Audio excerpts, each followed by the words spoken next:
আমরাও এখন ওই জামাত শিবির চক্র, বিএনপির চক্র কোন বাসাবাড়িতে আছে, কারা হত্যাকাণ্ডে অংশ, তাদেরকেও আমরা খুঁজছি এখন। তারা কোন বাড়িতে আছে, যে বাড়ি থাকবে সেখান থেকে ধরে নিয়ে আসবো আমরা। তো আসলে আমরা তো যাদের গ্রেপ্তার করছি তাদের কাছ থেকে আমরা কথা বলছি, জিজ্ঞাসাবাদ করছি, তাদের সাথে কথা, এটা এখনই এই মুহূর্তে বলা যাবে না। এটা আপনাদের আমরা বলতে আর সময় লাগবে, কত সংখ্যক লোক ছিল। তবে এটা বোঝা যায় যে তারা অনেক লোকই ছিল, কারণ তারা এটা একটা পরিকল্পিত হত্যাকাণ্ড, পরিকল্পিত তারা ধ্বংসযজ্ঞ তারা এটা করেছে। তারা মনে করেছে যে পুলিশ সবসময় সম্মুখ যুদ্ধ হিসাবে কাজ করে, ৭১ সালেও করেছে।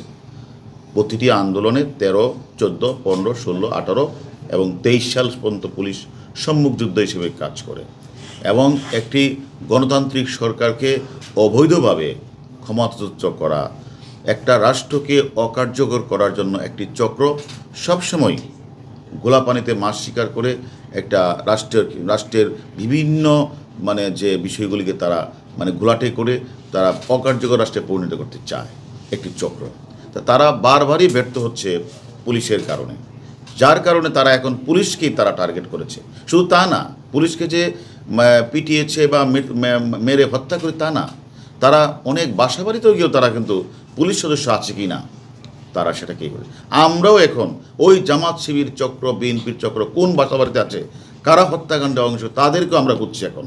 তারা কোন বাড়িতে আছে, যে বাড়ি থাকবে সেখান থেকে ধরে নিয়ে আসবো আমরা। ঢাকা মেট্রোপলিটন পুলিশের আমরা ডিটেকটিভ ব্রাঞ্চে কাজ করি। আমাদের মূল কাজটি হচ্ছে ক্রিমিনাল অফেন্স যখন সংঘটিত হয় সে সকল অপরাধীকে গ্রেপ্তার করা, গ্রেপ্তার করতে গিয়ে সেখানে যদি গোয়েন্দা তথ্য দরকার হয় সেখানে আমরা গোয়েন্দা তথ্য ইউজ করে আমরা যারা এই অপরাধটি করে তাদেরকে আমরা খুঁজে বের করে আইনের আওতায় নিয়ে আসা, এটা আমাদের কাজ। এখন আমরা মনে করি আমরা সফল। ঘটনা ঘটার সাথে সাথে যে সকল অপরাধী চক্ররা এই সকল হত্যাকাণ্ডে অংশগ্রহণ করেছে, রাষ্ট্রীয় স্থাপনাগুলিতে আগুন লাগিয়েছে, আমরা অতি দ্রুত সময়ে আমাদের ঢাকা মেট্রোপলিটন ডিটেকটিভ ব্রাঞ্চ এবং থানা পুলিশ দ্রুত সময়ে এই সকল মাস্টার মাইন্ডদের অনেককেই আমাদের আইনের আওতায় নিয়ে এসেছি এবং রিমান্ডে এনে আমরা জিজ্ঞাসাবাদ করছি এবং তাদের কাছ থেকে আমরা অনেক গুরুত্বপূর্ণ তথ্য পাচ্ছি। এই ঘটনার সাথে ৬ জনকে গ্রেপ্তার করেছি, আরও অনেকের নাম্বার আমরা পেয়েছি, তাদেরও গ্রেপ্তার করবো। আমাদের অনেকজন গোয়েন্দা ছিল, তারাও ছবি তুলেছে, সব কিছু মিলে তথ্য প্রমাণ আমাদের আছে।